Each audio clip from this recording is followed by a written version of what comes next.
Hey, tonight we're diving into a fascinating slice of medieval life, the surprising curse that came with wealth and power. Dim the lights, maybe turn on a fan for that soft background hum, and let's ease into tonight's journey together. And if you're enjoying these stories, I'd really appreciate a quick like or even a subscribe. It helps more than you know.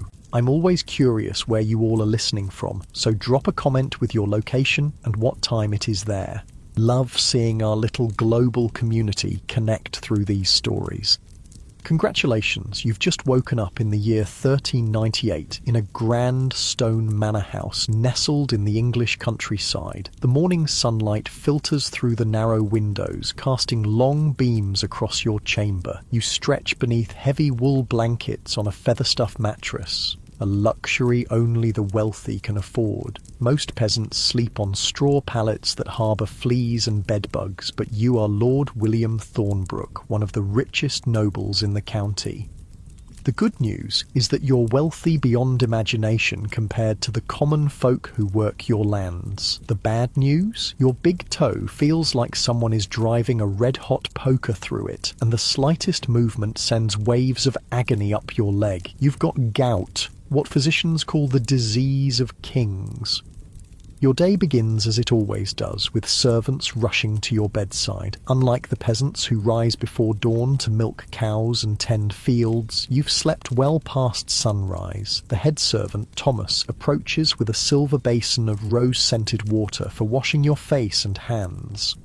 Behind him, two younger servants carry your clothing for the day. Fine wool tunics dyed with expensive colours, lined with silk imported from far-off lands.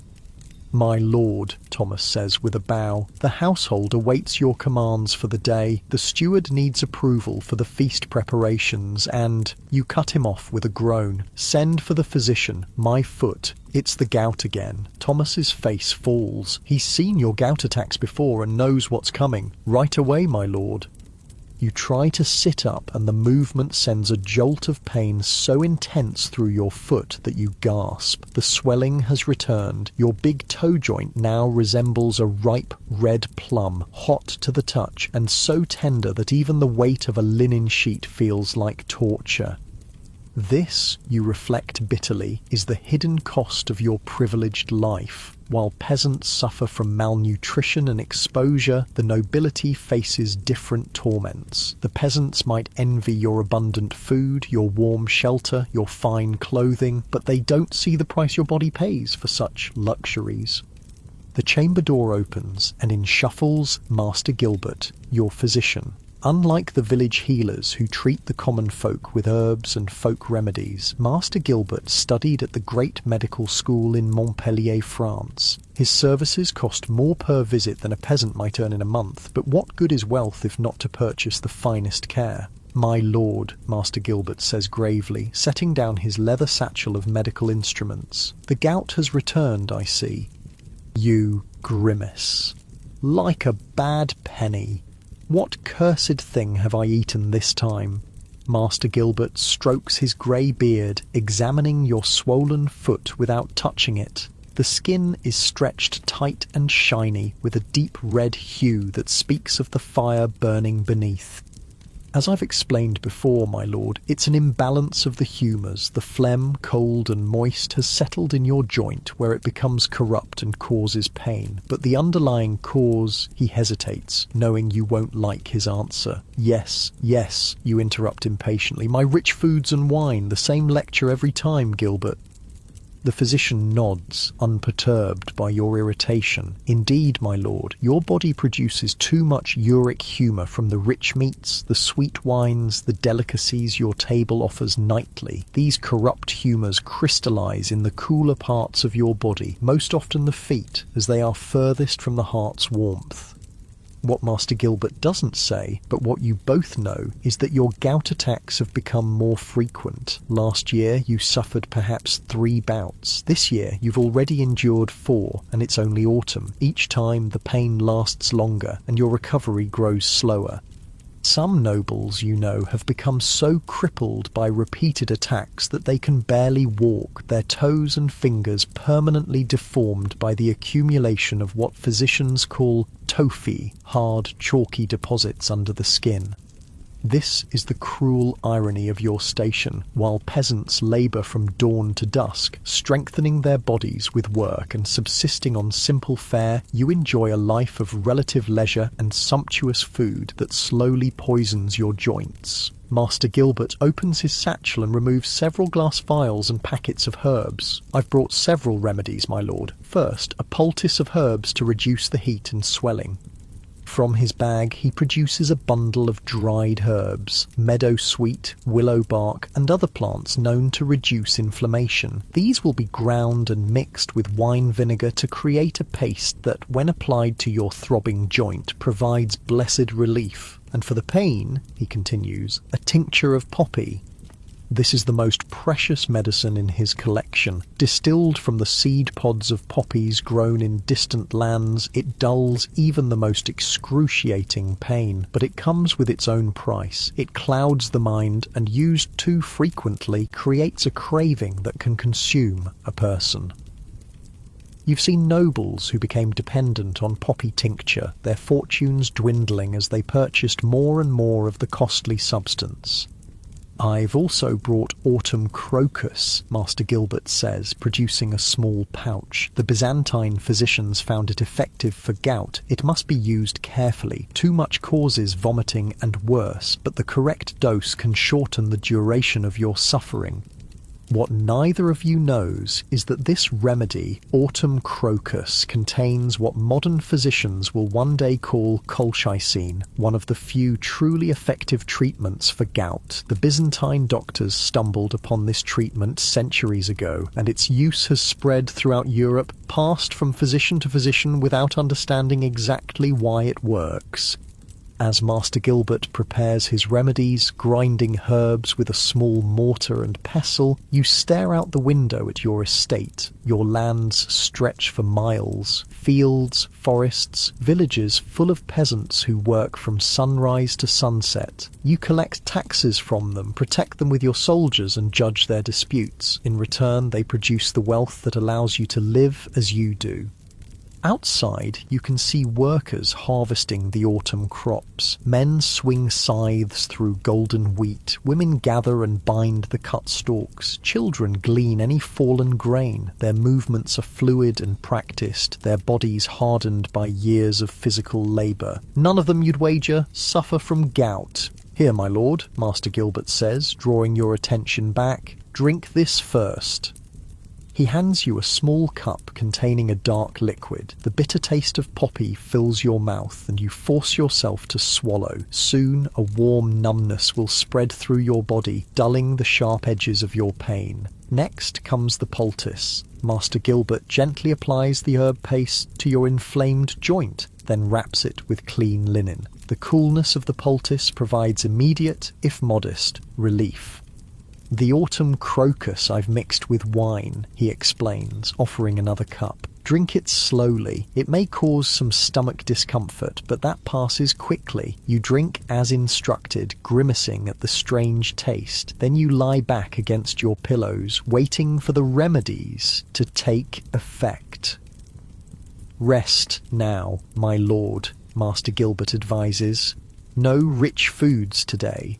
Barley water, a little bread, perhaps some boiled chicken without the skin. I'll return this evening to check your progress. As he packs his supplies, you gesture to Thomas, who has been waiting quietly by the door. Pay Master Gilbert his fee. The physician bows and departs, leaving you alone with your thoughts and your pain. Through the window you can hear the rhythmic swish of scythes cutting wheat, the calls of workers to each other, a harvest song rising from the fields. Their lives are hard in ways you'll never experience. The constant worry about having enough food, the vulnerability to weather and disease, the relentless physical labour that wears down bodies before their time. Yet here you lie, in your fine bed, in your stone manor house, crippled by pain that is, ironically, a direct result of your privilege. This is the great equalizer. While rank and wealth can shield you from many hardships, your human body remains vulnerable, subject to its own particular sufferings. Killer. The poppy tincture begins to take effect, wrapping your thoughts in cotton and dulling the sharp edges of your pain. As you drift towards sleep, you wonder, is your gout truly the worst thing about being rich in medieval times, or is it merely the physical manifestation of a deeper truth? The excess, even when it appears enviable, carries its own punishments. When you wake, the sun has moved across the sky, and the quality of light suggests it's mid-afternoon. The pain in your foot has subsided from excruciating to merely throbbing, thanks to Master Gilbert's remedies. You can think more clearly now that the worst has passed. Thomas appears at your bedside with a tray. "Barley water and bread, my lord, as the physician ordered."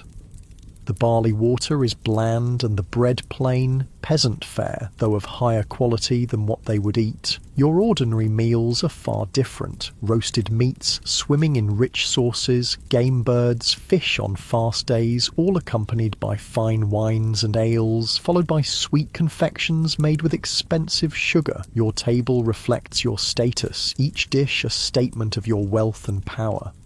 But that abundance is precisely what has brought you to this state. The human body wasn't designed for such luxury, especially when paired with the sedentary lifestyle of nobility. Peasants eat simple foods, mostly grains, vegetables, and occasionally meat, and work physically all day. Their bodies process what they consume, leaving little to accumulate as the crystals that cause your suffering. "My lord," Thomas says hesitantly, "the steward still needs directions for tomorrow's feast. The merchant from London has arrived with the spices you ordered, and—" "Tell him to proceed as planned," you interrupt. "But I want simpler dishes added to the table. Less meat, more fish, and tell the kitchens to reduce the use of wine in the sauces." Thomas looks surprised, but nods. "Yes, my lord. And shall I tell the guests you're indisposed?" You consider this. The feast is to honour a visiting baron, a potential ally whose support you need. To be absent would be a political misstep. "No," you decide. "I'll attend. Have the servants prepare a chair with cushions where I can rest my foot, and find my walking staff." After Thomas leaves, you carefully swing your legs over the edge of the bed. The movement awakens fresh pain in your toe, but it's manageable now. You stand gingerly, keeping weight off the affected foot, and hop-step to the window. From here, you can see the inner courtyard of your manor. Servants hurry about their tasks, preparing for tomorrow's feast. A cart laden with barrels of ale is being unloaded. Smoke rises from the kitchen buildings, where cooks are already preparing foods that require slow cooking. It takes an enormous amount of labour to maintain your way of life. Dozens of people working constantly so that you and your family can live in comfort and project the image befitting your station. This, perhaps, is another burden of wealth in medieval times, the constant need to display your status through consumption and spectacle. Your table must groan with food, your clothes must be of the finest materials, your home must impress. Anything less would suggest weakness or decline. So you spend lavishly, consume abundantly, and your body pays the price.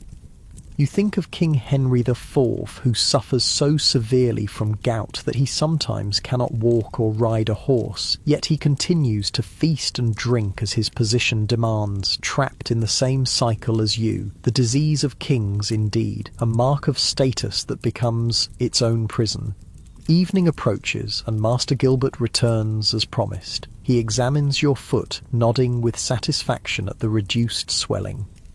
"The remedies have helped," he observes. "The crisis is passing. But my lord, to prevent future attacks—" He trails off, knowing you already know what he will say. "Less rich food, less wine," you finish for him. "More walking, more water." "Precisely," he agrees. "Particularly avoid organ meats, liver, kidneys, sweetbreads. Limit game birds. Reduce your consumption of wine, especially the sweet varieties."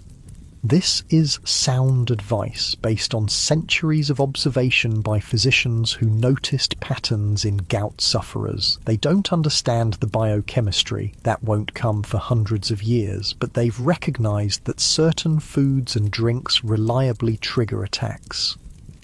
"I'll try," you promise, though both of you know the challenges.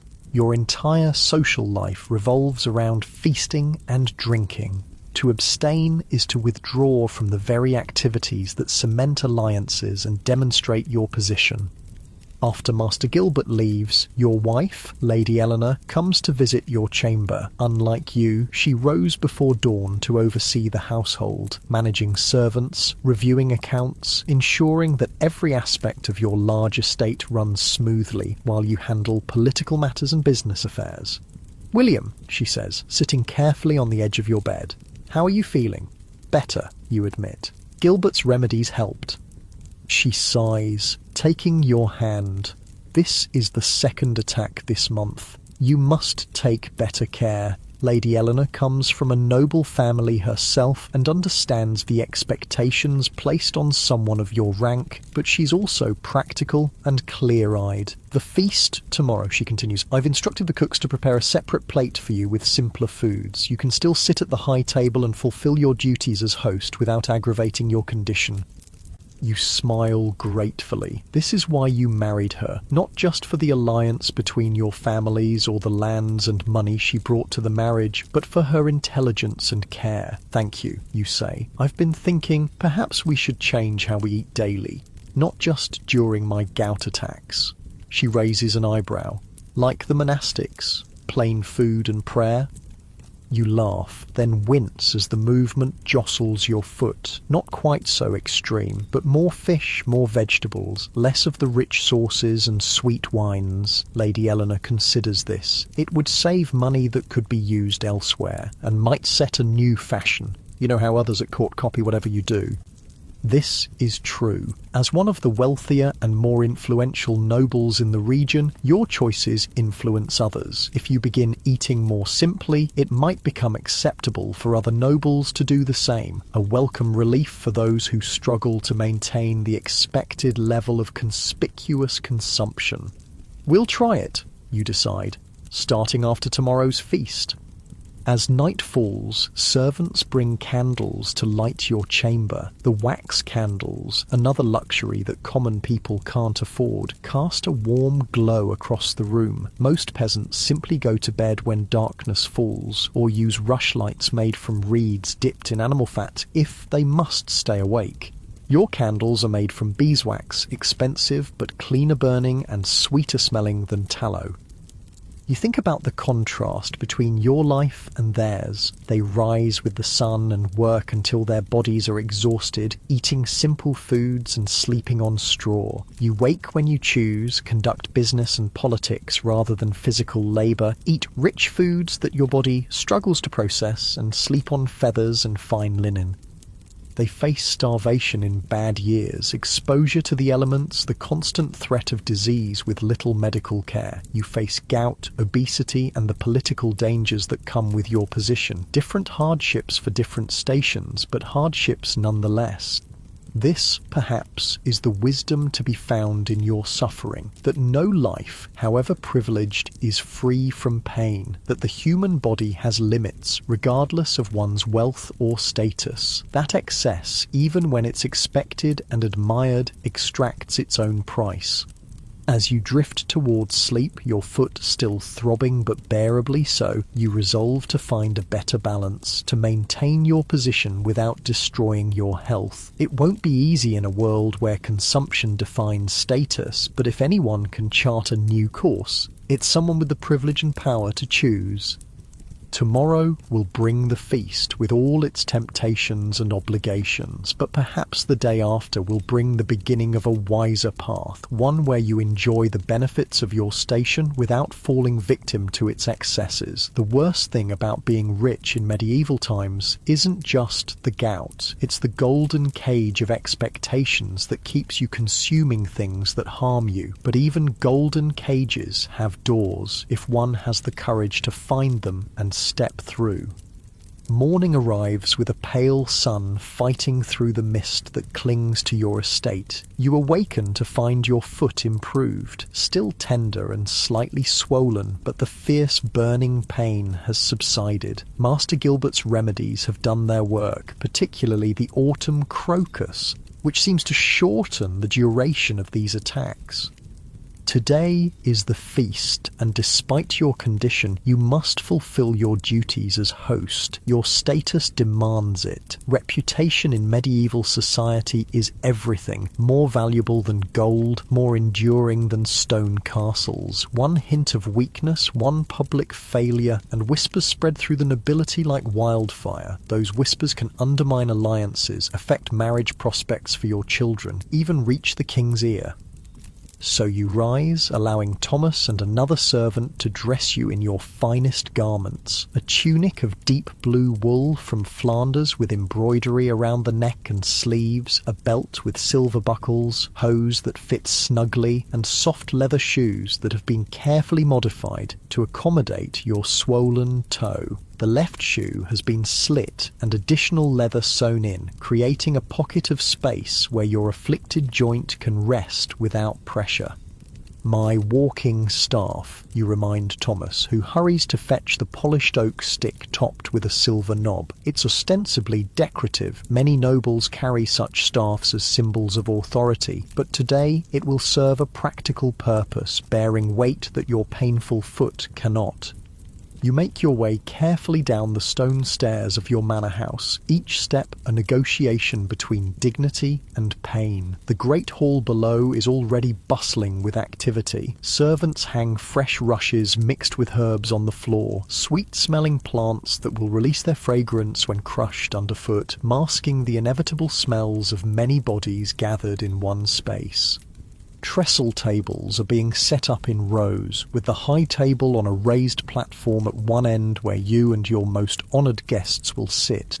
Your steward, Henry, approaches with a bow. Unlike Thomas, who oversees your personal needs, Henry manages the entire estate, supervising other servants, handling finances, ensuring that your lands and household run smoothly. "My lord," he says, "the preparations are well in hand. The Baron and his party were sighted on the road and should arrive within the hour. The kitchens report that all dishes are proceeding as planned."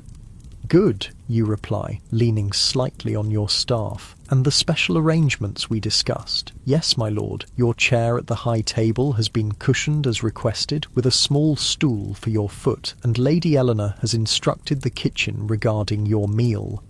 You nod, satisfied. These small accommodations will allow you to fulfill your social obligations without worsening your condition. This is the constant balance you must strike, maintaining the appearance and behaviours expected of your rank while managing the physical consequences they bring. Outside, horns sound. The Baron's party has arrived sooner than expected. You straighten, grip your staff more firmly, and prepare to greet your guests. The pain in your foot is a dull throb now, manageable if you're careful.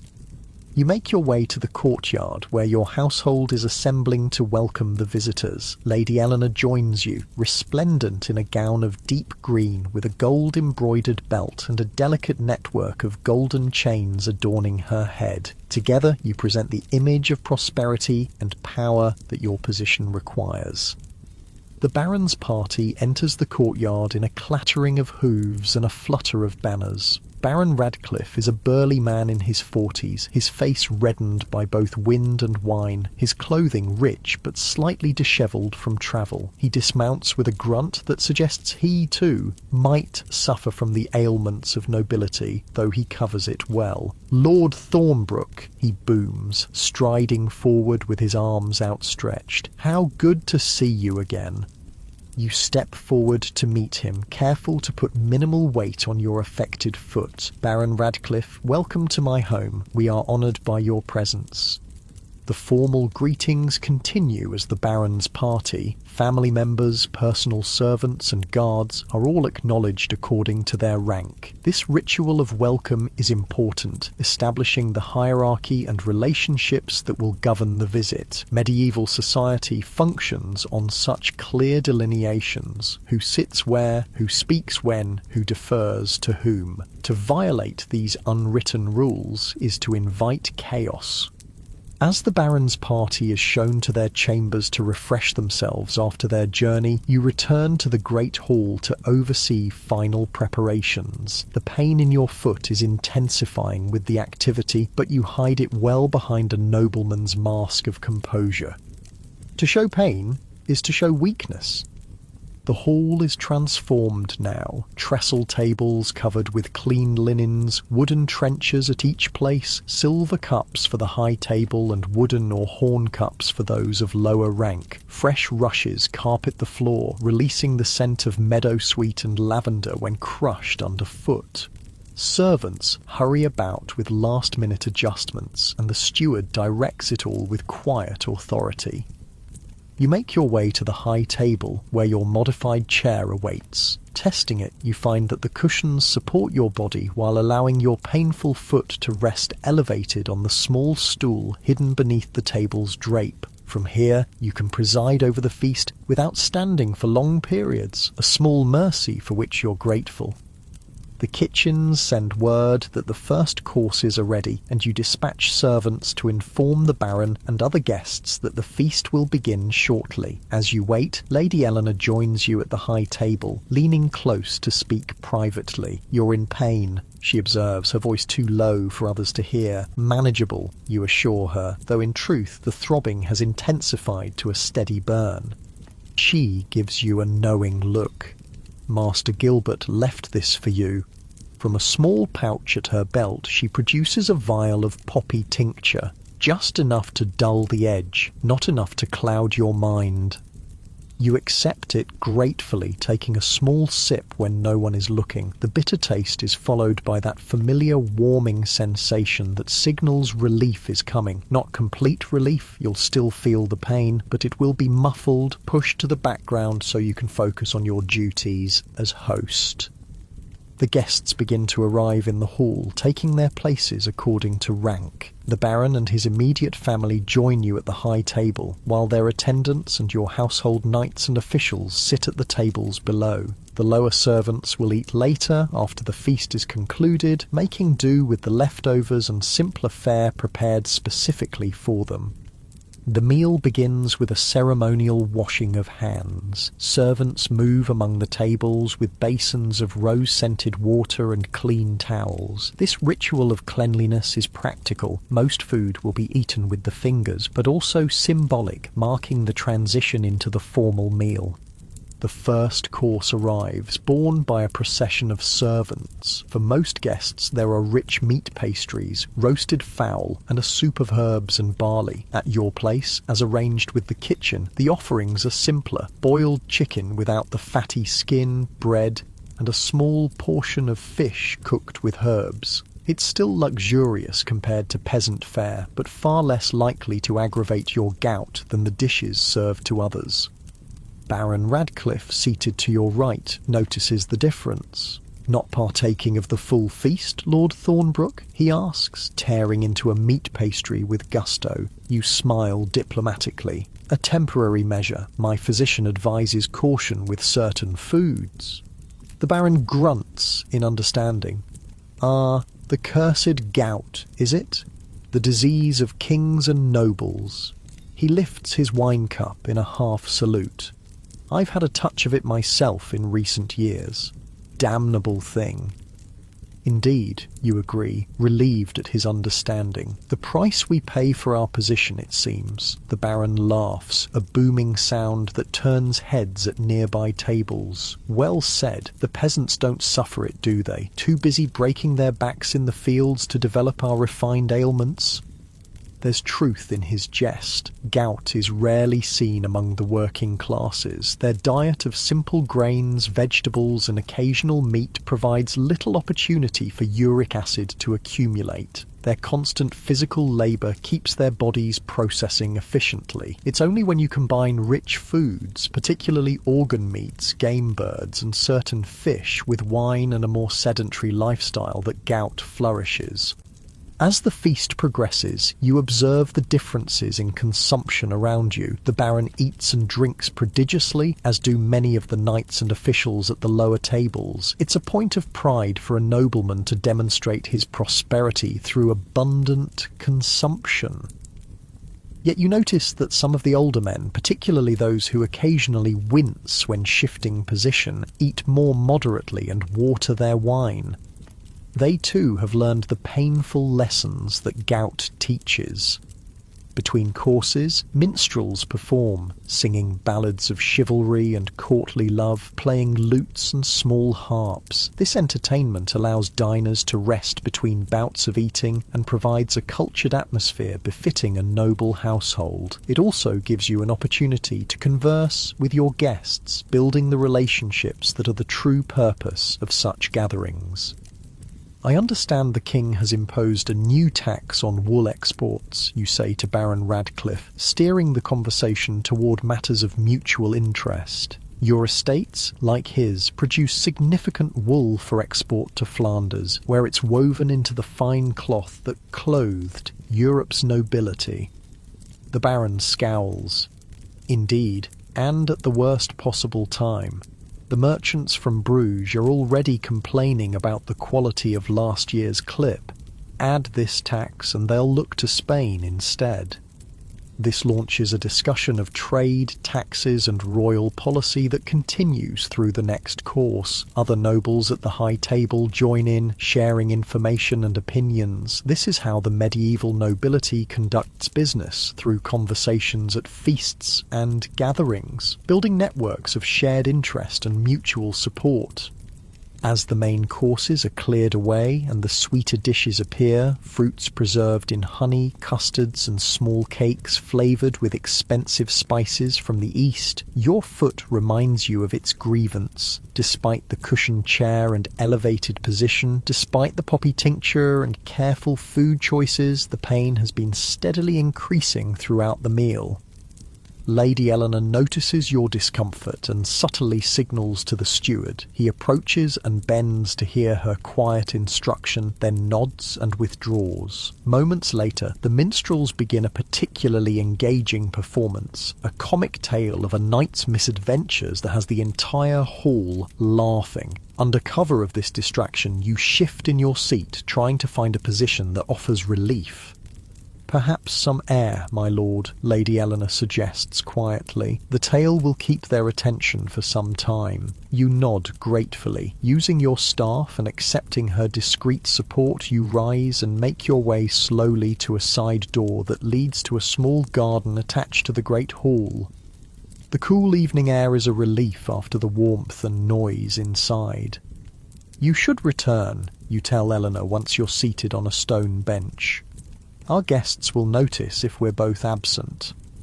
"In a moment," she says, arranging her skirts as she sits beside you. "First, tell me truly, how bad is the pain?" You sigh, dropping the mask of noble composure you've maintained throughout the feast. "Worsening, the movement, the heat of the hall," you gesture helplessly. "Even with all our precautions, it's flaring again." She takes your hand, her face concerned in the fading light. "Should I send for Master Gilbert?" You consider this. The physician could bring stronger remedies, but to summon him during the feast would draw attention to your condition and might insult the Baron. Medieval etiquette is clear. A host must not show weakness or discomfort that might make guests feel unwelcome. "No," you decide. "I can manage until the feast ends. Just a few moments here to gather myself." Lady Eleanor nods, understanding both your pain and the social constraints that force you to endure it in silence. This is another burden of nobility, the requirement to maintain appearances regardless of personal cost. After a brief rest, you return to the hall, timing your entrance during a lull in the entertainment. Few seem to have noticed your absence, and those who did assume you were attending to host duties. The Baron is deep in conversation with another guest, his cup refilled yet again with the sweet wine that will, in time, likely bring him the same suffering you're experiencing now. The feast continues for another hour. More food, more wine, more entertainment. You fulfill your duties as host, engaging in conversation, ensuring the Baron and other important guests feel appropriately honoured, maintaining the delicate balance of medieval social politics, despite the fire burning in your foot. Finally, the Baron rises, swaying slightly from the effects of wine. A magnificent feast, Lord Thornbrook. Your hospitality is as generous as your reputation suggested. This is the signal that the formal part of the evening is concluding. Some guests will retire to their chambers, others will linger for more drinking and conversation, but the ritual obligations have been fulfilled. You can now withdraw without offence. You honour us with your presence, Baron, you reply, also standing despite the protest from your foot. My home is yours for as long as you wish to stay. After the final courtesies are exchanged, you make your way slowly back to your chamber, leaning heavily on your staff. The poppy tincture has worn off, and each step sends jagged spikes of pain shooting up your leg. By the time you reach your room, you're breathing heavily from the effort of maintaining composure. Thomas is waiting, along with a young assistant. They help you undress and prepare for bed, removing the fine clothing and replacing it with a linen sleeping shirt. The modified shoe comes off last, revealing your toe, now visibly more swollen than it was this morning, the skin stretched, tight, and shiny. "Shall I send for Master Gilbert, my lord?" Thomas asks, his face creased with concern.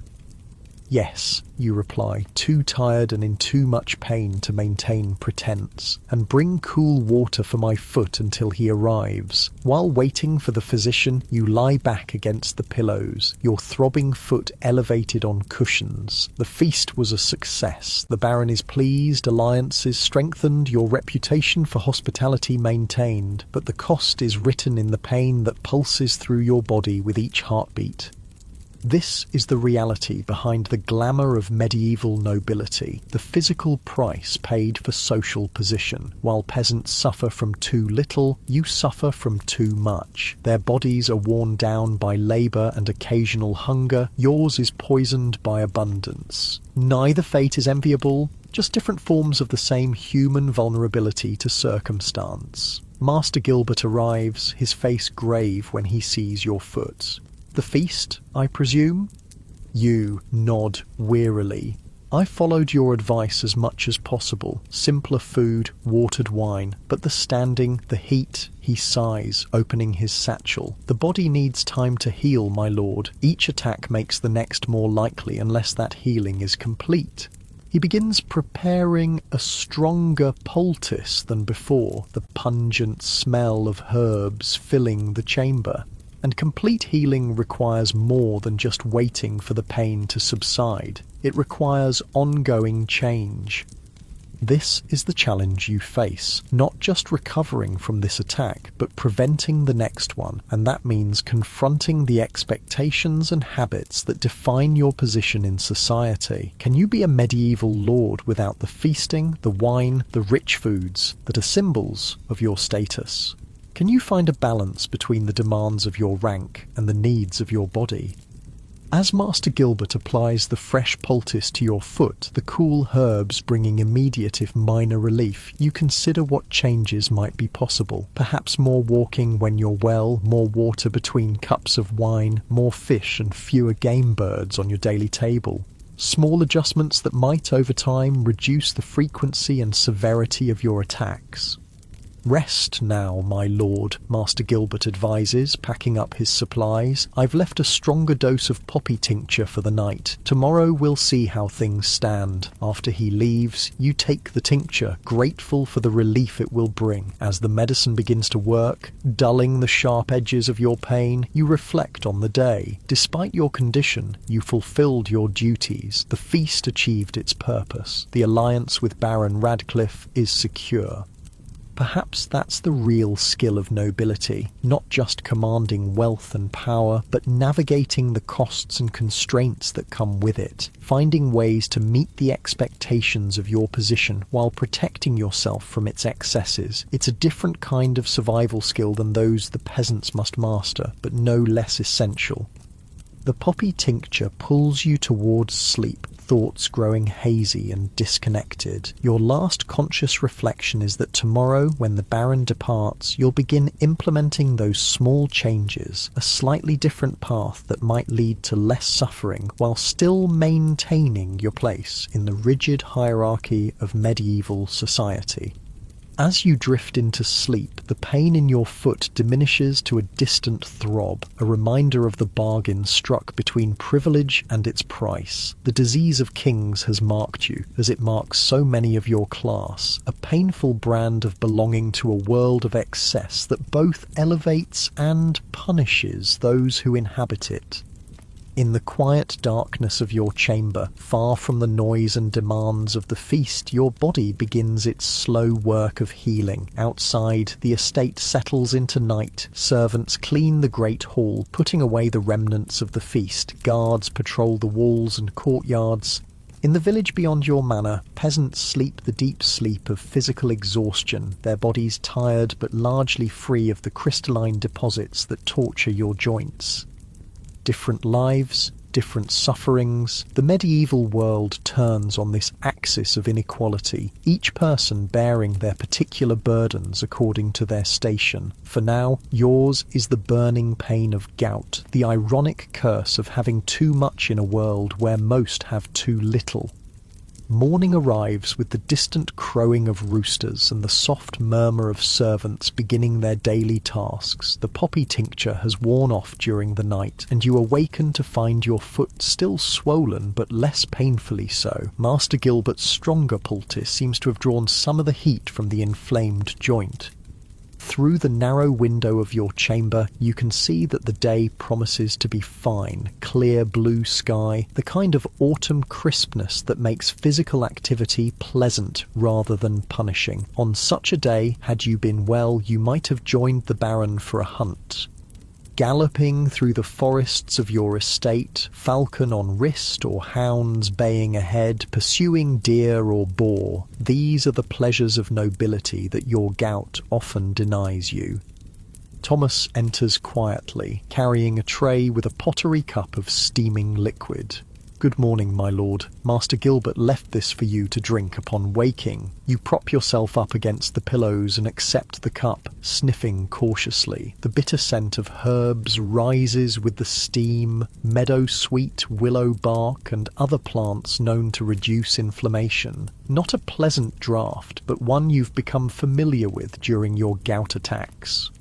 "The Baron?" you ask after forcing down the medicine. "Already breaking his fast in the hall, my lord. He mentioned plans to depart before midday. This is a relief. While Baron Radcliffe's visit was important politically, hosting always requires energy you can ill afford when gout has you in its grip. Once he leaves, you can focus on recovery without the need to maintain appearances." "Help me dress," you instruct. "Nothing elaborate. I'll break my fast privately here." Thomas selects simple clothing, a tunic of undyed wool, loose-fitting hose that won't constrain your swollen foot, and the modified shoe that accommodates your inflamed toe. Even with these accommodations, dressing is a careful negotiation with pain. Each movement that jostles your foot sends sharp reminders of your condition. Once dressed, you settle in a chair near the window. Thomas brings a tray with your morning meal, a piece of bread, some watered ale, and a small portion of cold fish left from last night's feast. This simple fare is closer to what a prosperous peasant might eat than the elaborate breakfast you normally enjoy, but Master Gilbert's advice about diet has been consistent over the years. The fewer rich foods, the better your chances of avoiding future attacks. As you eat, you hear the commotion of the Baron's departure in the courtyard below. Horses being brought around, servants loading baggage, the Baron's booming voice giving instructions to his retinue. You should be there to bid him farewell formally, but both he and you understand that your absence will be attributed to your condition. In medieval society, gout provides a socially acceptable excuse for certain breaches of etiquette. It is, after all, recognised as an ailment of the nobility, almost a mark of status in itself. Lady Eleanor will handle the farewells, performing the role of chatelaine with the grace and authority that has made her as essential to your position as your own political acumen. The partnership between lord and lady is vital in medieval governance. While you manage external relations and official duties, she ensures that the household and estate functions smoothly, that guests are properly hosted, that your shared reputation for hospitality enhances your political standing. From your window, you watch the Baron's party assemble and depart, a colourful procession of horses, riders and pack animals that winds down the road toward the village that forms part of your estate. The peasants will pause in their work as the nobles pass, bowing or curtsying as required, perhaps hoping for coins tossed by a generous lord in a good mood. Such interactions between ranks are highly ritualised, the deference of the lower classes balanced by the noblesse oblige of the aristocracy. Once the Baron's party disappears from view, you allow yourself to relax slightly. The visit has achieved its purpose, strengthening your alliance with a powerful neighbour, exchanging valuable information about trade and royal politics, cementing your status within the regional nobility. These social connections are the invisible scaffolding that supports your position in the medieval hierarchy. Lady Eleanor joins you in your chamber, her face slightly flushed from the exertion of managing the Baron's departure. She sits across from you, arranging her skirts with the unconscious grace of a woman who has lived her entire life under the scrutiny that nobility brings.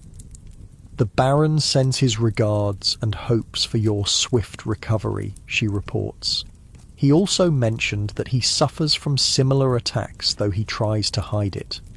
You nod, unsurprised. I noticed him favouring his right foot during the feast, too proud to acknowledge it openly. Of course, she agrees with a small smile. He did say something interesting, though. Apparently, he's been consulting with a Jewish physician from York who recommends cherries as a remedy for gout, claims they've reduced the frequency of his attacks. This catches your interest. Medieval medicine is a complex tapestry of traditions. The Galenic system of humours taught in European universities, herbal knowledge passed down through monastic infirmaries, folk remedies preserved by village healers, and knowledge from Islamic and Jewish physicians who often possess medical learning beyond what Christian Europe has preserved. Jewish doctors, in particular, are sought after by those who can afford their services, despite the general prejudice against Jews in medieval society. Cherries, you muse. I've not heard Master Gilbert mention those. They're difficult to obtain out of season, Eleanor points out, but we could preserve them next summer if you wish to try the remedy. You make a mental note to discuss this with Master Gilbert. While the physician might be sceptical of advice from outside the Galenic tradition he was taught, he's practical enough to consider any remedy that might help his patients. The conversation turns to household matters, accounts that need reviewing, a dispute between two tenants that requires your judgment, plans for the winter months ahead. This is the daily business of lordship, the administrative foundation upon which your noble status rests. Unlike the kings and highest nobility who can delegate most such tasks, The gentry and lesser nobility like yourself must remain actively involved in managing their estates. As midday approaches, the pain in your foot has subsided enough that you decide to venture downstairs. Using your staff for support, you make your way carefully to the small chamber off the great hall that serves as your office. Here, seated at a substantial oak table, you receive your steward's report on estate matters. "The harvest is complete, my lord," Henry informs you, consulting a tally stick notched with records of grain collected. "Better than last year, though not as abundant as we hoped. The mill has begun grinding, and the bakehouse reports the quality of flour is good." This is welcome news. The grain harvest determines not only your income for the year, as peasants pay part of their rent in crops, but also the general prosperity of your estate. A poor harvest means hunger for the peasants and reduced revenues for you. A good one means relative plenty for all and the ability to sell surplus grain for profit. "And the wool clip?" you ask, referring to the shearing of sheep that provides another major source of income. "Sent to market last week, my lord. Prices are down slightly due to the new tax, but still profitable. You discuss other matters: repairs needed to tenants' cottages before winter, timber to be cut from your woodlands, preparations for the Christmas season that will bring its own round of feasting and obligations. Throughout, your foot throbs steadily, a constant reminder of your physical vulnerability despite your social power." After the steward departs, Master Gilbert arrives for his daily examination of your condition. He unwraps the poultice from your foot, his touch professional but gentle as he assesses the swelling and discoloration. "Improving," he pronounces, "though not as quickly as I would like. The feast was a setback, as I feared."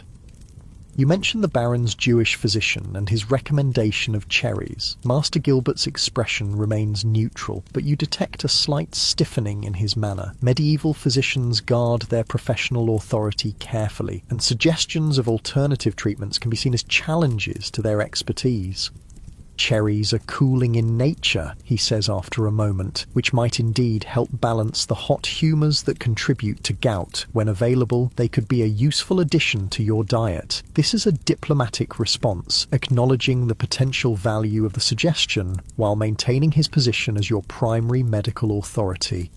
As Master Gilbert prepares a fresh poultice, you broach the subject that has been on your mind since awakening. "I've been considering changes to my daily regimen," you tell him, "not just during attacks, but as a regular practice." The physician looks up, his interest clearly piqued. "What sort of changes, my lord?"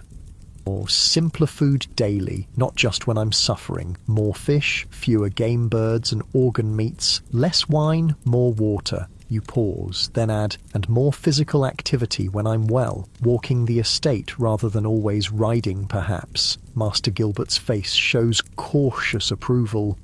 "These would be wise adjustments, my lord. The body thrives on moderation, as Hippocrates teaches us. Excess in food, drink, or sloth creates imbalances that manifest as ailments like gout." This reference to Hippocrates is typical of university-trained medieval physicians who base their practice on ancient Greek medical texts transmitted through Arab scholars and Latin translations. The theory of the four humours, blood, phlegm, black bile and yellow bile, forms the foundation of their understanding, with health representing a balance among these substances and disease resulting from imbalance.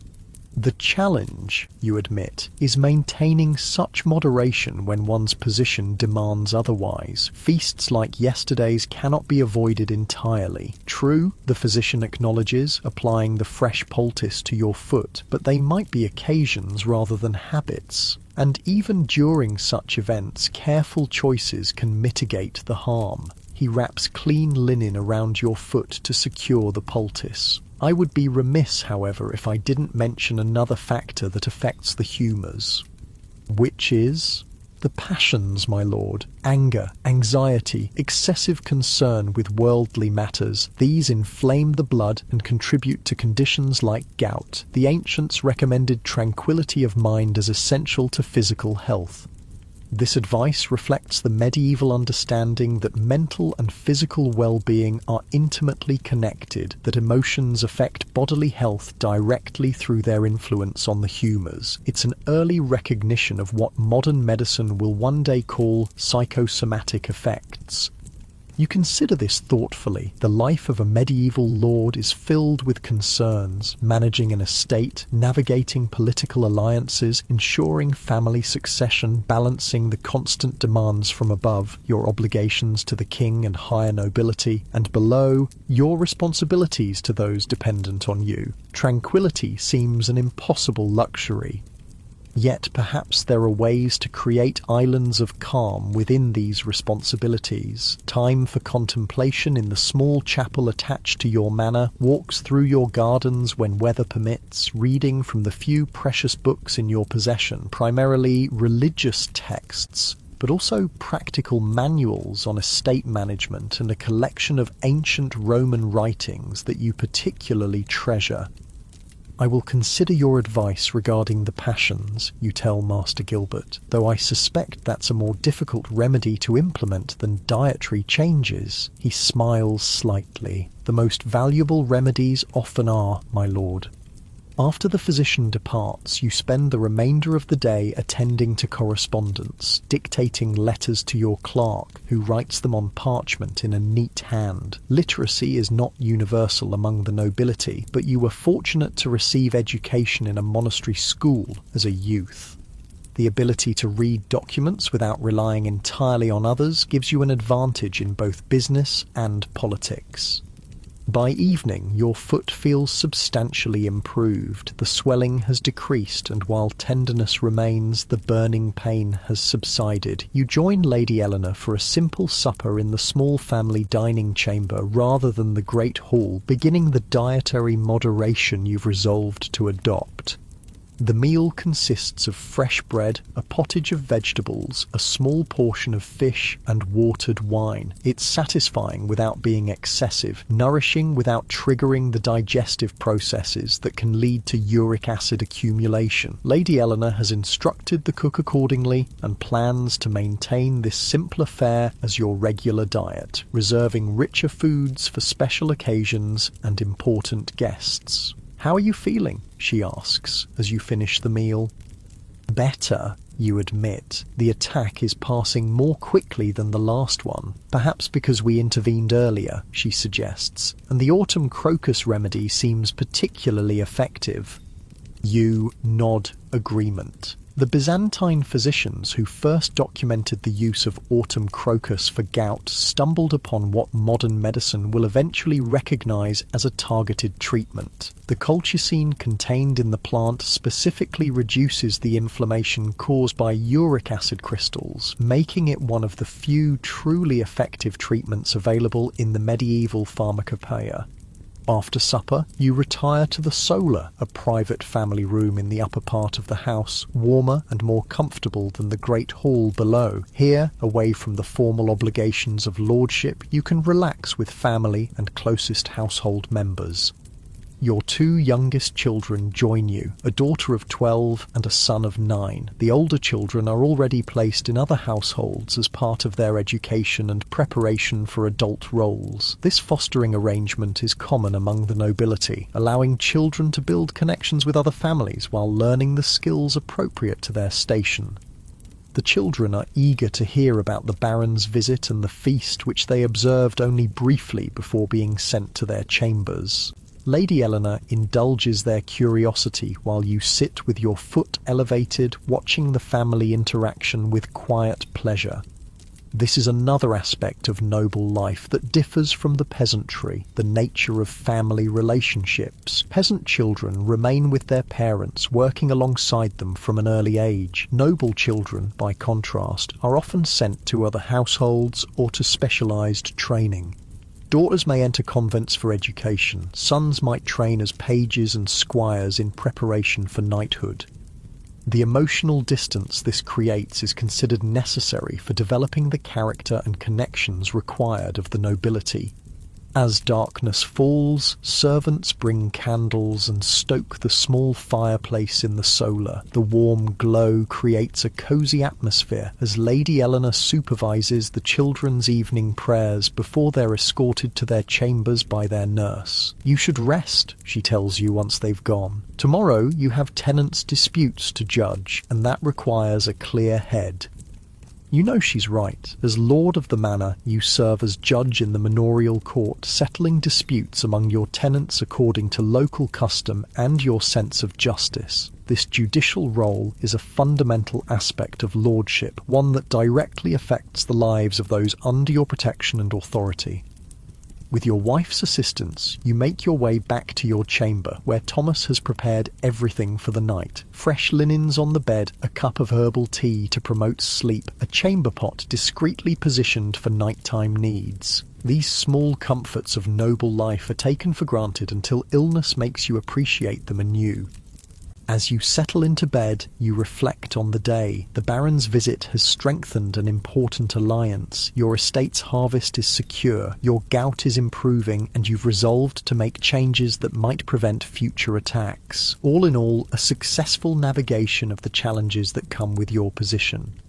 Yet underlying these practical matters is a deeper question that your gout has forced you to confront. What does it mean to be a good lord in medieval society? Is it possible to fulfill the obligations of your rank while avoiding the excesses that harm your health? Can you find a balance between the demands of status and the needs of your body?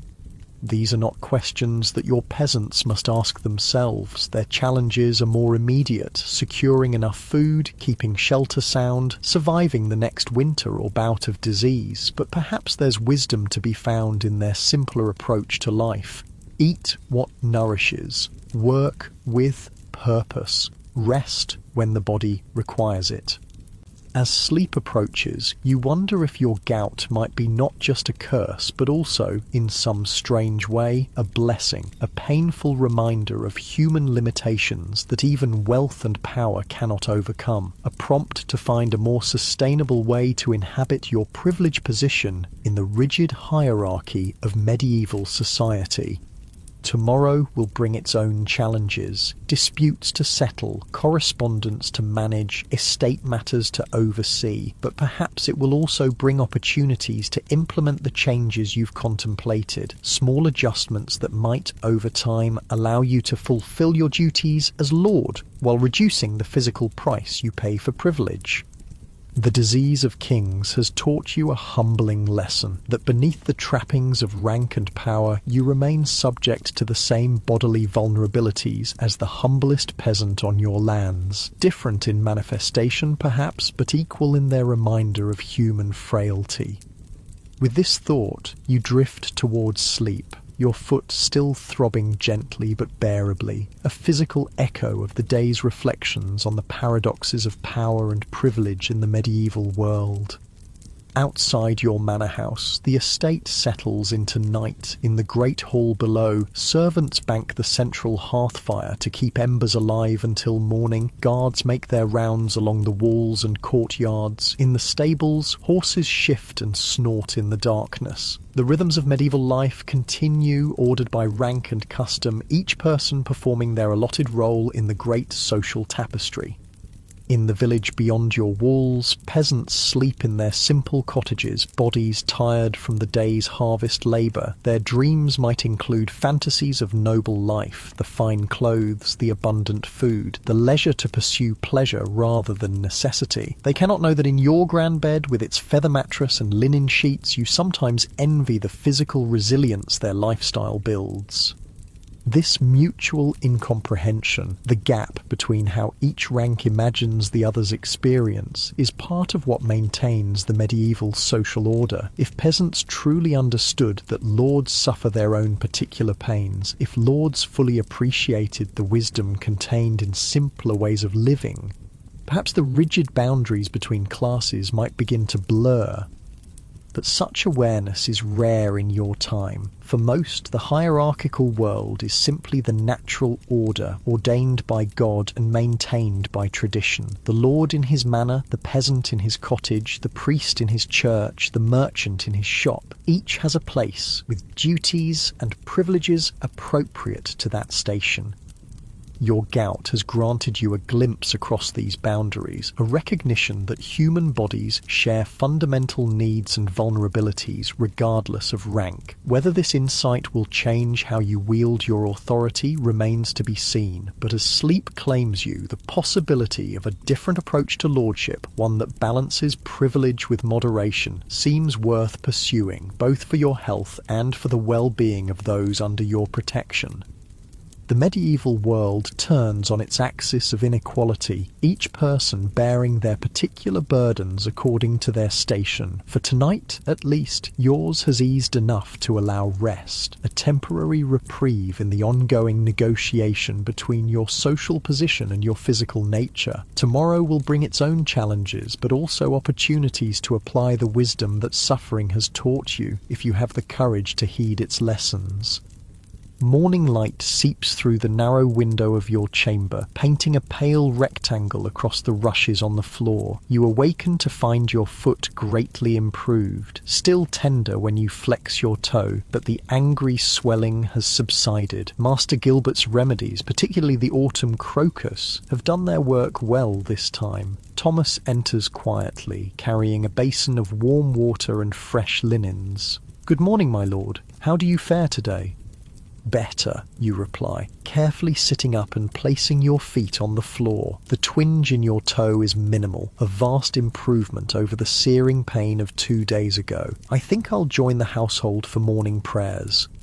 Thomas helps you dress in clothing appropriate for a lord attending to daily business, good quality but not overly formal. The heavily embroidered tunics, fur-lined cloaks, and elaborate accessories that you wear for important social and political occasions remain in their chests today.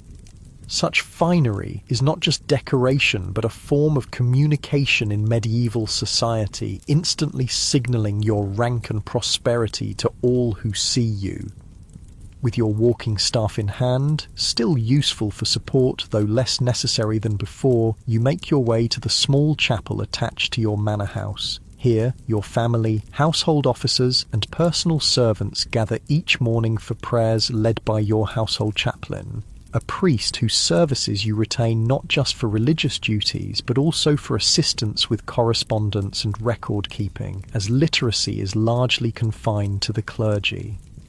Lady Eleanor gives you a questioning look as you enter, silently asking about your condition. You nod slightly to indicate improvement. Your children, present for morning prayers before beginning their daily lessons with another household cleric, appear relieved to see you mobile again. Even at their young ages, they understand the importance of a lord's physical presence and the disruption that illness causes to the order of the household. After prayers, you join the family for a simple breakfast: bread, honey, watered ale, and a small portion of cheese. This meal, like supper the previous evening, reflects your new resolution to moderate your diet. The kitchen staff, under Lady Eleanor's instruction, has adjusted their preparations accordingly. For a household accustomed to demonstrating its lord's status through abundant and rich food, this shift represents a significant change in thinking. With breakfast concluded, you proceed to the day's most important duty, presiding over the manorial court. This judicial function is fundamental to your role as lord, directly affecting the lives and livelihoods of your tenants. In the medieval legal system, such local courts handle most disputes and minor offences, with only serious crimes reserved for royal justice. The court is held in the great hall, which has been arranged for the purpose. You sit in your lordly chair on the dais, with your steward beside you to advise on matters of custom and precedent. The bailiff, who oversees the daily operation of your agricultural lands, stands ready to provide information about specific fields or tenants. A clerk sits at a small table, prepared to record judgments in the court rolls that form the legal memory of your estate.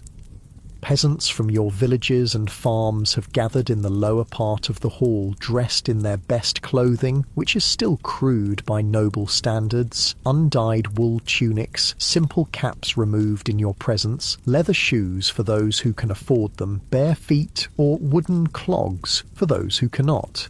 They stand in small groups, speaking quietly among themselves while awaiting their turn before your judgment.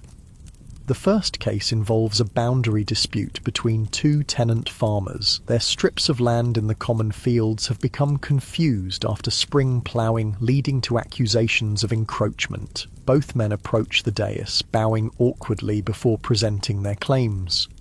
You listen carefully, then question the bailiff about the specific location and history of the disputed land.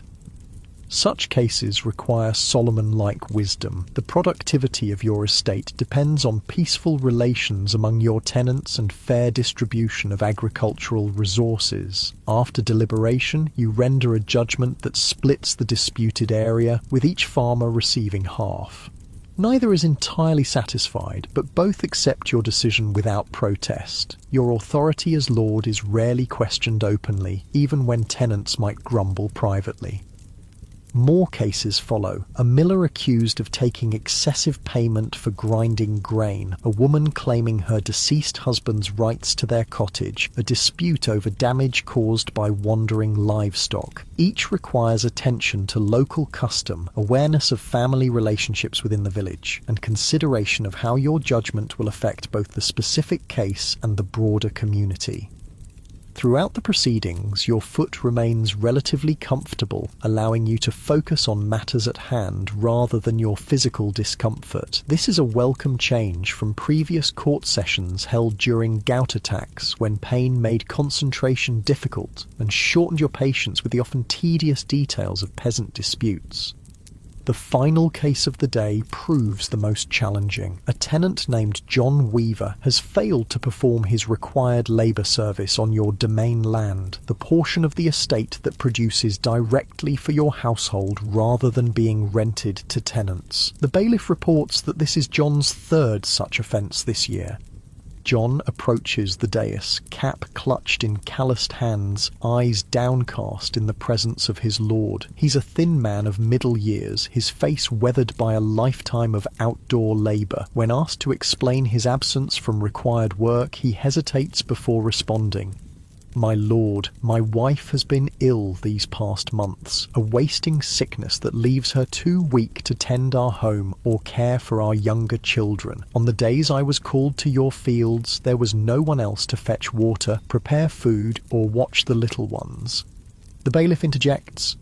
"His oldest daughter could have managed those tasks, my lord. She's of sufficient age."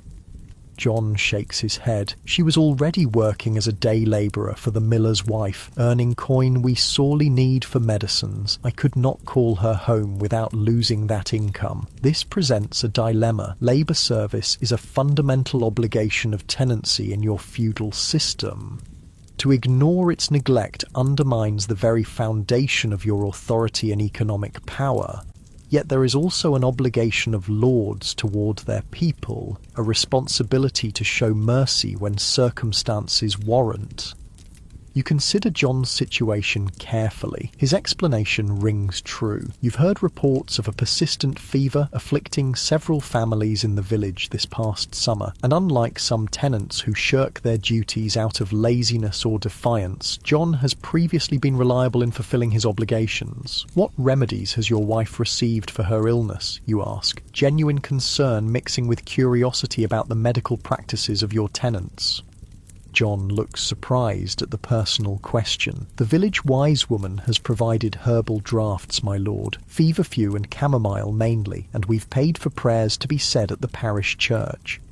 This combination of herbal medicine and spiritual intervention is typical of peasant healthcare. Unlike you, they cannot afford physicians trained in Galenic theories of humours and sophisticated treatments. Their medicine is largely practical, based on traditional knowledge of local plants and their properties, supplemented by religious practices believed to invoke divine healing. After a moment's reflection, you render your judgment. You will make up the missed Labour Days before Michaelmas, you tell John, referring to the important harvest festival at the end of September. But given the circumstances, no additional penalty will be imposed. This is a moderate response, maintaining your rights while acknowledging the genuine hardship that prevented their fulfilment. The bailiff looks slightly disapproving, preferring stricter enforcement of obligations, but accepts your decision without comment. John bows deeply, relief evident in his posture. "Thank you for your mercy, my lord. The days will be made good, I swear it." As he turns to leave, you add, "And John, tell your wife that Lady Eleanor will send remedies from our own stores that may help her recovery." This gesture, extending the benefits of your more sophisticated medicines to a tenant's family, is not required by custom or obligation. It's a personal choice, perhaps influenced by your own recent experience with illness and the value of effective remedies. The surprise and gratitude on John's face suggests such direct concern from lord to tenant is uncommon. With the court session concluded, you retire to your small office chamber for a midday meal. The morning's activities have tired you, but not exhausted you, another sign of your improving condition. The simple food, bread, cheese, and a small portion of cold chicken provide sustenance without the heaviness that often follows the rich meals typically expected of your station. After eating, you dictate several letters to your clerk, correspondence with neighbouring lords about regional matters, instructions to a merchant in London regarding goods to be purchased for the household, and a message to your eldest son, currently serving as a squire in another noble household, as part of his knightly training. This last letter includes news of your gout attack, described in terms that acknowledge the condition without dwelling on its details. Excessive concern with bodily ailments is considered unseemly among the nobility, who are expected to bear physical discomfort with stoic dignity. As the clerk seals the letters with your personal signet, Master Gilbert arrives for his daily examination of your condition. You dismiss the clerk to allow private consultation with the physician. "A marked improvement, my lord," Master Gilbert pronounces after examining your foot. The swelling has receded significantly and the colour is nearly normal. The autumn crocus has proven particularly effective in your case. As you predicted, you acknowledge, and I've adhered to your advice regarding diet, even during this morning's court session when my patience was tested. The physician nods approvingly. Maintaining such moderation will serve you well, but now that the acute attack is passing, we must consider preventive measures to extend the period before the next occurrence. What follows is a detailed discussion of adjustments to your daily regimen, foods to avoid or limit, beverages to favour over wine, forms of gentle exercise appropriate to your station. Master Gilbert also recommends regular consumption of certain herbs believed to cleanse the blood and balance the humours, dandelion root, meadowsweet, and devil's claw among them. And what of cherries, you ask, remembering Baron Radcliffe's Jewish physician? Master Gilbert's expression remains professionally neutral. When in season, yes, their cooling properties may indeed help prevent the heat and inflammation of gout. We might also preserve them in honey for use throughout the year. This willingness to incorporate suggestions from outside his own training speaks well of Master Gilbert's practical approach to medicine. While many physicians of the era rigidly adhere to the theories taught in medical schools, primarily based on ancient Greek and Roman texts, the best practitioners also value empirical observation and are willing to adopt remedies that prove effective, regardless of their source. After the physician departs, you decide to take advantage of your improved mobility and the fine autumn weather. With your walking staff as support, you venture into the gardens attached to your manor house. These are not merely decorative, but serve practical purposes, providing herbs for the kitchen and medicine chest, flowers for household decoration, and a pleasant space for gentle exercise and contemplation. The garden paths are carefully maintained with gravel, making them suitable for walking even in delicate health. As you move slowly along them, savouring the crisp air and the scent of late-blooming herbs, you reflect on the past few days and the insights your illness has prompted. The attack of gout, while painful, has forced a pause in your usual activities, a rare opportunity for reflection in the busy life of a medieval lord. The constant demands of managing an estate, navigating political relationships, and fulfilling the social obligations of your rank typically leave little time for considering deeper questions about how you live and rule.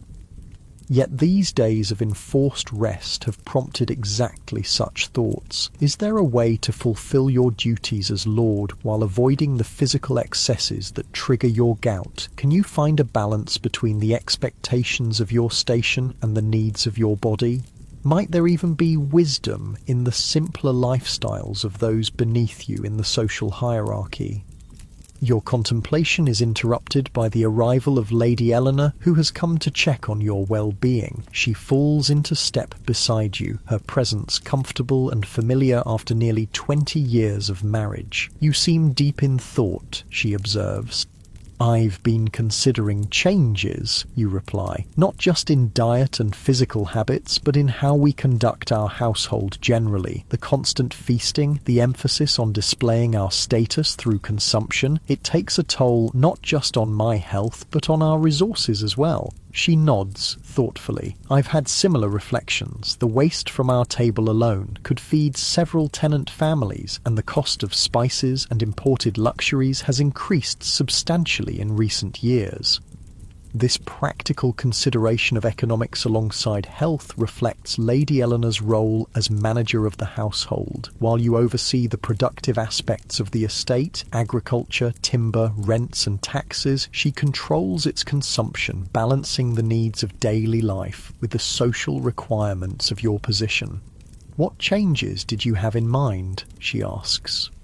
Simpler fare daily, with elaborate meals reserved for important guests and significant occasions, more time spent in useful activity rather than idle pastimes, perhaps even more direct engagement with the management of our lands. This last suggestion represents a significant departure from typical noble behaviour. While lords oversee their estates through officials like stewards and bailiffs, they rarely involve themselves in the practical details of agricultural management. Such hands-on work is considered beneath their dignity, better left to those trained specifically for such tasks. Lady Eleanor considers your words carefully. Such changes would be noticed, she points out. Questions might arise about our prosperity or your vigour as lord. This is a valid concern. In medieval society, consumption and display are not merely personal choices, but social communications. A lord who suddenly lives more simply might be perceived as suffering financial difficulties or losing political power. Such perceptions can become self-fulfilling as allies distance themselves from those they perceive as declining in fortune. Perhaps, you suggest, we present it not as reduction but as refinement, not less but more discerning, quality over quantity. She smiles, appreciating the subtle distinction. That could work, the finest ingredients prepared simply rather than elaborate concoctions. The best cloth in classic styles rather than excessive ornamentation. Discrimination rather than abstention. This approach offers a way to moderate your lifestyle without undermining your social position, a middle path between the excesses that harm your health and the simplicity that would compromise your status. As you complete your circuit of the garden and turn back toward the manor house, you feel a sense of possibility that has been absent during previous gout attacks. Instead of merely enduring the pain and returning to the same habits once it passes, you've begun to envision a different approach to lordship, one that might protect your health while still fulfilling your social and political obligations. The challenge will be implementation, translating these reflections into practical changes that can be sustained against the constant pressure of custom and expectation. Medieval society is deeply conservative, resistant to innovation or deviation from established patterns.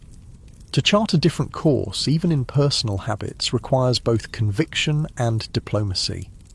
But as you return to the manor house, your foot comfortable enough that the walking staff feels more precautionary than necessary, you're determined to try. This attack of gout, the disease of kings, has offered a painful but valuable lesson in the limitations of privilege and the wisdom that can be found in moderation. The afternoon passes with routine business, reviewing accounts with your steward, discussing repairs to a tenant's cottage damaged by recent rains, planning for the upcoming ploughing of winter wheat fields. These administrative tasks are the invisible foundation of your authority, ensuring that your lands remain productive and your tenants secure under your protection. By evening, you're tired but satisfied with the day's accomplishments. Your foot has remained comfortable enough to allow normal activity, though you've been careful not to overexert yourself. The dietary moderation continues at supper, a simple meal of bread, fish and vegetables, with watered wine rather than the full-strength vintage you typically favour. As darkness falls and the household prepares for sleep, you reflect on the day, a successful return to your duties as lord, managed without compromising your health. It's a small victory, but an encouraging one, suggesting that the balance you seek between position and well-being might indeed be possible. The candles are extinguished, and the manor house settles into the profound darkness of the medieval night. Outside, a guard calls the hours, his voice carrying across the quiet courtyard. From the village beyond your walls comes the occasional bark of a dog or the distant lowing of cattle. But otherwise, silence reigns as your people rest in preparation for another day of labour. In your comfortable bed, with Lady Eleanor sleeping beside you, you drift towards sleep with a sense of cautious optimism. The worst of your gout attack has passed, leaving behind not just relief but insight. The disease of kings has taught you something about the nature of nobility itself. That true lordship might lie not in excess but in wisdom, not in consumption but in cultivation of a life that balances privilege with restraint. Whether this lesson will endure beyond the memory of pain remains to be seen. The pressures of your position, the expectations of your peers, the deep-rooted habits of a lifetime, all will push against the changes you've contemplated. But for tonight, at least, you rest easily, your body healing and your mind opened to new possibilities for inhabiting your role in the intricate hierarchy of medieval society. 3 months have passed since your most recent gout attack, and winter has settled firmly over your estate. Snow blankets the fields, and ice forms delicate patterns on the inner sides of your chamber windows each morning. The great hall's central hearth burns constantly now, and even the small fireplaces in private chambers are kept lit day and night to ward off the penetrating cold that is the constant companion of medieval life in winter. You stand at your chamber window, watching servants and stable boys clear paths through the snow in the courtyard below. Your breath forms small clouds in the cold air near the glass. The toe that was once swollen and fiery with pain now feels no different from its fellows. A blessed relief that you've come to appreciate more deeply after each attack.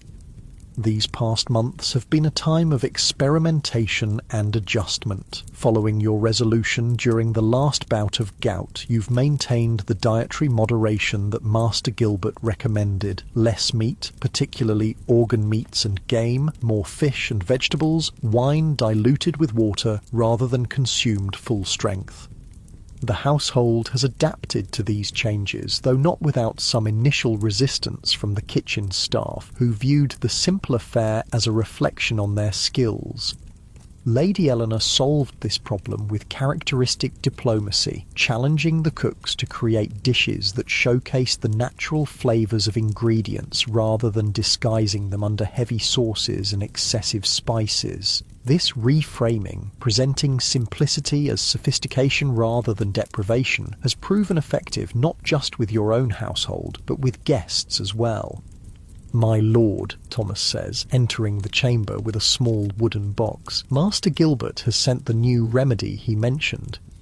You turn from the window with interest. During his last visit, the physician spoke of an unusual treatment for preventing gout attacks that he had learned from an Italian colleague. The medieval medical community, while limited by modern standards, does engage in a surprising degree of international communication.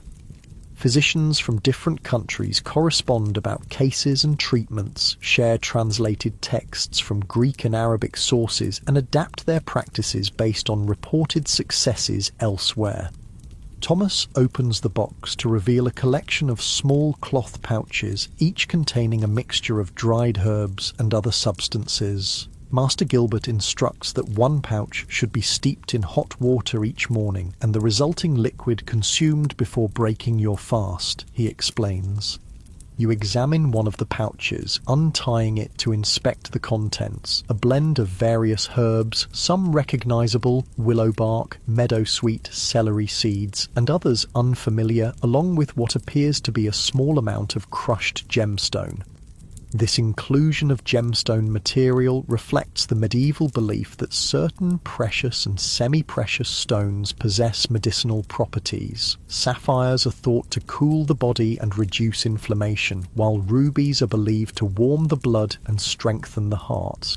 Whether these substances actually provide any benefit is questionable by modern standards, but their inclusion in remedies for nobility serves both medical and social purposes, demonstrating the physician's commitment to providing the finest treatment while acknowledging the patient's elevated status. I'll begin tomorrow, you decide, retying the pouch and placing it back in the box. Tell Master Gilbert I appreciate his continued attention to my health. Thomas bows and withdraws, leaving you to return to your contemplation of the winter landscape. The physical changes you've implemented, diet, exercise, remedies, are only part of the transformation prompted by your recurring battles with gout. More significant are the shifts in how you view your role as Lord and your relationship with those under your authority. Since that autumn attack, you've taken a more direct interest in the management of your estate. Rather than relying entirely on reports from your steward and bailiff, you now regularly inspect fields, barns and workshops personally, walking your lands when weather permits and speaking directly with tenants about their work and challenges. This more hands-on approach is unusual among the nobility. Most lords prefer to maintain distance from the practical aspects of estate management, viewing such direct involvement as beneath their dignity. But you've found unexpected benefits in this closer engagement, better information about the actual conditions of your lands, improved relationships with tenants who appreciate your personal interest, and not least the physical activity that Master Gilbert insists helps prevent gout attacks. The winter season has temporarily limited these outdoor activities, but it has provided other opportunities for implementing changes. The long evenings have allowed for more reading, not just religious texts and estate accounts, but also some of the classical works that have survived from ancient times. Your small collection includes copies of writings by Cicero, Seneca, and Boethius, whose discussions of moderation, wisdom, and the proper use of power resonate with your evolving approach to lordship. Lady Eleanor has noticed these changes with approval. Last evening, as you sat together in the solar after the children had been sent to bed, she commented on the difference in your demeanour. "You seem more at peace," she observed, her fingers busy with embroidery while you read by candlelight. Not just in body, but in spirit as well. Her perception is accurate. The painful experience of gout has led to a kind of wisdom that might not have come through easier paths. The disease of kings has taught you something about the nature of power itself, that true authority lies not in excess, but in balance. Not in consumption, but in careful stewardship of resources, both personal and communal. These reflections are interrupted by a knock at your chamber door. The steward enters, his face concerned. "My lord, riders have just arrived from the village of Oakley," he reports, referring to the most distant settlement on your lands, some 5 miles from the manor house. "There's been a fire, 3 cottages burned in the night." This is serious news. Winter fires are a constant danger in medieval villages where thatched roofs, open hearths, and the desperate need for warmth create conditions ripe for disaster. And winter is the worst possible time for families to lose their homes, with few options for rebuilding until spring. Were there casualties, you ask, already moving to collect your heavy cloak and boots? One elderly man died in his sleep from the smoke. 2 others suffered burns but will recover. The villagers managed to contain the fire before it spread further. You nod grimly. The death is tragic but not unexpected. Fire claims many lives each winter across medieval Europe. Your immediate concern must be for the survivors and their needs.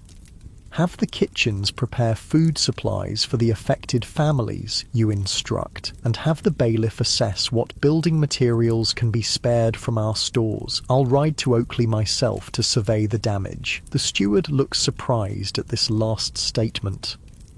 The roads are treacherous with snow, my lord. Perhaps the bailiff could go in your stead. In the past, you might have agreed. A lord's personal appearance at such a local disaster, while appreciated, is not strictly necessary. Your authority can be exercised through officials who represent you, but your thinking has evolved over these past months. I will go, you state firmly. Those are my people, and they should see that their lord responds to their distress in person. Have my horse prepared and select 4 men to accompany me. As the steward departs to carry out these instructions, you finish dressing for winter travel. Layers of woolen clothing beneath a heavy cloak lined with fur, thick gloves and sturdy boots. Physical comfort is one privilege of your rank that you have no intention of abandoning, especially when facing the bitter cold of a January journey. Lady Eleanor finds you as you're about to depart, her face concerned but supportive. Be careful on the roads, she cautions, and take care that your feet don't become too cold. Master Gilbert warns that extreme cold can trigger gout as readily as rich food. Her concern touches you. In many noble marriages, arranged for political and economic advantage rather than affection, such personal care is not guaranteed. You and Eleanor have been fortunate. Your union, while initially planned by your families for the usual practical reasons, has developed into a partnership of genuine respect and affection. I'll be cautious, you promise, and I should return before nightfall. The journey to Oakley is indeed challenging. The roads, little more than dirt tracks in good weather, are now snow-covered and slippery. Your horse moves carefully, breath steaming in the cold air. The men accompanying you, 2 household guards and 2 servants, remain vigilant for the multiple hazards of winter travel, from hidden ice to the rare but real possibility of wolves driven by hunger to approach human settlements. The medieval landscape through which you travel appears deceptively peaceful under its blanket of snow. Fields lie dormant, waiting for spring planting. The forests that provide timber, game and foraging for your estate stand silent, their bare branches etched against the grey sky. Occasional wood smoke rising from cottages or charcoal burners' camps provides the only sign of human activity. This apparent tranquility masks the constant struggle for survival that defines winter in medieval Europe. For the peasants on your lands, these months are the most precarious. Stored food dwindles, illness spreads in close quarters, and the cold itself becomes an enemy to be fought with insufficient weapons. Unlike you, they cannot afford multiple layers of fine wool and fur-lined cloaks. Their cottages lack the fireplaces and chimneys that make your manor bearable in winter. Their diets, already simple in plentiful seasons, become increasingly sparse as stored provisions diminish. Your gout, painful as it is, seems a minor burden when compared to their winter hardships, yet there is a connection between your condition and theirs. Both reflect the realities of medieval life, the constraints that even wealth and power cannot fully overcome. Your body, for all its privileged care, remains vulnerable to imbalances and excesses. Their bodies, hardened by labour and simple fare, face different but equally serious threats from cold, hunger and disease. Oakley comes into view as you crest a small hill, a cluster of perhaps 30 cottages surrounding a small stone church, smoke still rising from the site of the fire on the village's eastern edge. As your party approaches, villagers emerge from their homes, surprised to see their lord in person rather than a representative. You dismount carefully, your body stiff from the cold ride. The bailiff of Oakley, a man appointed from among the villagers to oversee local matters and represent your authority, hurries forward, bowing deeply. "My lord, we didn't expect you yourself," he says, his weathered face showing both respect and concern. "The roads are dangerous in this weather." "I came to see the damage firsthand," you reply, handing your horse's reins to one of your men. "Show me the affected cottages and the families who have lost their homes." The bailiff leads you through the village to the burned buildings. 3 cottages stand in ruins, their timber frames blackened and partially collapsed, thatch roofs entirely consumed by the flames. The snow around them has melted and refrozen into dirty ice, and the bitter smell of smoke still hangs in the air. Gathered nearby are the displaced families, 11 people in total, including children who are currently being sheltered by neighbours. Their faces show the stunned expression common to disaster victims throughout history, a mixture of grief, shock, and uncertainty about the future. You approach them directly, setting aside the usual distance maintained between lord and tenant. "I'm sorry for your losses," you say simply, "particularly for Martin Cooper, who died in the fire." The eldest among them, a woman whose lined face suggests a life of hardship, nods acknowledgement. "He was my father, my lord, 82 years old and blind these past 5. He wouldn't have felt much, God be thanked. The smoke took him before the flames reached his bed." This stoic acceptance of death is characteristic of medieval peasants, for whom mortality is an ever-present reality. Unlike the nobility, who can often afford elaborate medical care and who mark their deaths with expensive funerals and tomb monuments, common people face death with pragmatic recognition of its inevitability and frequency. "We've brought food from the manor," you tell them, gesturing to the packs your servants are unloading, "and I've instructed the bailiff to assess what building materials can be provided from our stores. When weather permits, we'll begin rebuilding your homes." This commitment goes beyond what custom or feudal obligation requires. A lord is expected to provide basic protection and justice to his tenants, but direct material assistance following disasters is a matter of individual conscience rather than established duty. Some lords would offer minimal help or none at all, considering such misfortunes the peasants' problem to solve among themselves. "Thank you, my lord," the woman responds, genuine gratitude in her voice. "We feared we'd have to wait until spring thaw to rebuild. Winter is hard enough with a roof over one's head," you acknowledge. "No one on my lands should face it without shelter if I can help it." This statement represents the evolution in your thinking about lordship, a shift from seeing your position primarily in terms of rights and privileges to understanding it equally in terms of responsibilities and care. The disease of kings has humbled you in some ways, making you more aware of human vulnerability regardless of rank, more conscious of the interdependence that undergirds the seeming hierarchy of medieval society. You spend the next hour inspecting the damage more thoroughly, consulting with the village carpenter about rebuilding needs and ensuring that the displaced families have immediate necessities. The cold is penetrating, and you're conscious of Lady Eleanor's warning about chilled feet potentially triggering your gout. Still, you remain until satisfied that everything possible is being done under the circumstances.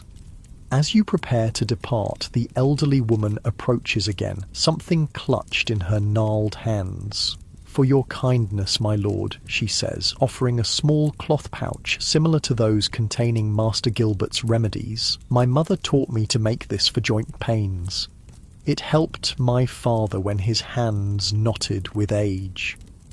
You accept the humble gift with genuine appreciation, recognizing it as a significant gesture from someone who has little to give. "What does it contain?" you ask. Nettles gathered in spring, dried and crushed, she explains. Willow bark too, and a bit of meadowsweet. Steep it in hot water and drink it when the pain comes. The ingredients are remarkably similar to some of Master Gilbert's prescriptions, though lacking the exotic additions and theoretical framework that characterize formal medieval medicine. This folk remedy, passed through generations of practical experience rather than academic study, represents another kind of medical knowledge, one based on observation and tradition rather than ancient texts and university learning. "I'll use it with gratitude," you promise, carefully tucking the pouch into your cloak. This exchange, a lord accepting healing knowledge from a peasant woman, would seem unusual to many of your peers, who maintain rigid distinctions between their own sophisticated medical care and the superstitious practices of common people. But your experience with gout has made you more open to wisdom from unexpected sources.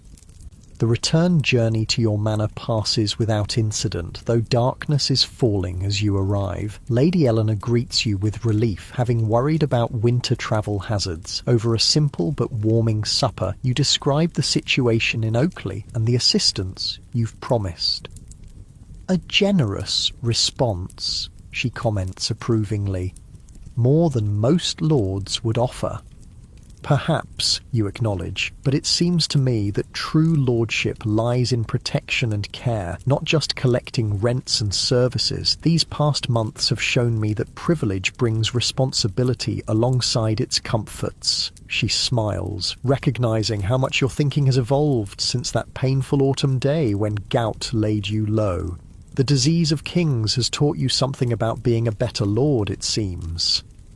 "Indeed," you agree, raising your cup of watered wine in a small salute. "Pain can be an effective teacher when we're willing to learn its lessons." That night, as you prepare for bed, you realize that your feet remain comfortable despite the day's exertions and exposure to cold. Whether through the dietary changes, Master Gilbert's remedies, increased physical activity, or some combination of these factors, your gout has remained at bay through the early winter months when attacks were previously common. More significantly, the perspective gained through your experience with gout has transformed your approach to lordship itself. The painful reminder of bodily vulnerability, common to all humans regardless of rank, has fostered a greater sense of connection with those under your protection. The recognition that excess harms rather than enhances has led to moderation not just in diet but in how you wield authority. The awareness that wisdom can come from unexpected sources has opened you to knowledge beyond the usual channels of noble education. These are profound shifts in a society where rank and hierarchy are considered divinely ordained and immutable. Medieval culture does not encourage questioning established social roles or the privileges that accompany them, yet your personal experience has led you to a more nuanced understanding of your position, not rejecting its authority, but redefining how that authority is best exercised. As sleep approaches, you reflect that perhaps this is the hidden gift within the disease of kings, not just the physical reminder of human limitations, but the opportunity to develop a wiser approach to power itself. Gout, for all its painful manifestations, has offered a lesson in balance that extends far beyond diet and physical habits. Outside your manor house, winter holds the medieval world in its grip. In villages across your lands, peasants huddle around meagre fires, making do with dwindling food stores until spring brings renewal. In the homes of neighbouring lords, other nobles feast less moderately than you now do, some perhaps already feeling the first twinges of the crystalline deposits that signal impending gout attacks. In monasteries and universities, physicians continue their studies of humoral theory, seeking understanding of conditions like gout through ancient texts rather than modern scientific methods.